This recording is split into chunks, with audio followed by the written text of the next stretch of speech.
ፊልማችን የሚጀምረው በቻይና ሆንግ ኮንግ ከተማ ውስጥ የሚገኙ ከፍተኛ የፖሊስ አመራሮች በከተማቸው የተፈጸመ አንድ የባንክን ዝርፊያ መረጃ እየሰበሰቡ እንደሆነ እንመለከታለን።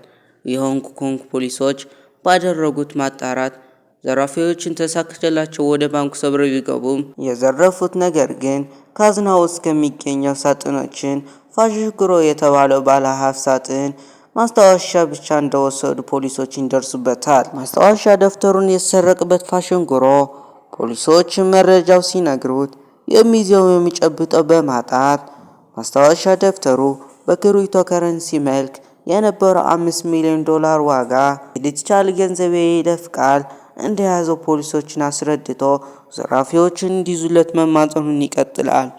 እስከዚህ ካያችሁ በጣም ፊልሙ ተመችቷችኋል። እንደዚህ የሚገራርሙ ፊልሞችን እንሰራላችሁ ላይክ፣ ሰብስክራይብ በማድረግ አበረታቱኝ።